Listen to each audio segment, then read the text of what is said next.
ভাই ভারতের পণ্য বর্জন করুন, হ্যাঁ, আর দেশি পণ্য ক্রয় করুন। এই টি শার্টটি পাওয়ার পরে আপনার অনুভূতি কি? আর ভারতের পণ্য বয়কট করতেছেন তো নাকি? আমি এত বাইকে কিছু কইতে পারবো কইতে পারবেন না? তারপরে তো ভারতের পণ্য বয়কট করছেন তো? ভারতের পণ্য ইনশাল্লাহ বয়কট করব। হ্যাঁ। এখনো আমি করছি, এখন করব ইনশাল্লাহ।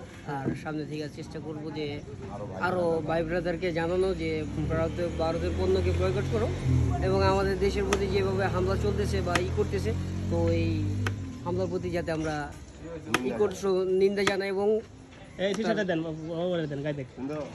এই যে আমাদের আরেকজন যোদ্ধা আসছে, ভারতের পণ্য বয়কটের গেঞ্জি উনি গায়ে দিচ্ছে, দেখেন।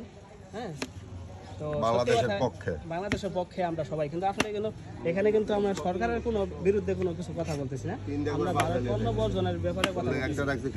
হ্যাঁ, আরেকটা আছে আরেকজনের জন্য, আমি নিজে একটা ব্যবহার করছি। কি করেন ভাই, ভারতের পণ্য কি কিনেন আপনি? হ্যাঁ, কিনেন না তো? আর নেক্সট টাইমে কি কিনবেন আর ভারতের পণ্য? না, দেখে দেখে যে পেঁয়াজ আছে, আর কি যেন আছে, বা প্যারাশুট তেল আছে, অনেক কিছু আছে, বুঝছেন? এগুলা কি ভারতের পণ্য কিন্তু বয়কট করতে হবে, করবো। ইন্ডিয়া আউট আমাদের বাংলাদেশ থেকে করতে হবে, না সীমান্ত আমাদের মানুষ হত্যা কি হবে না, বন্ধ হবে না, ঠিক আছে? এই যে ভাইটি, উনিও গায়ে দিয়েছিল, পরে এই যে ভাই, উনি তো অল টাইম গায়ে দিয়েই থাকবে, এখানে ব্যবসা করে এখানে থাকবে। তো যদি ভালো লাগে বেশি বেশি আমার ভিডিওটি শেয়ার করবেন, হ্যাঁ, অন্যকে দেখার সুযোগ করে দিবেন।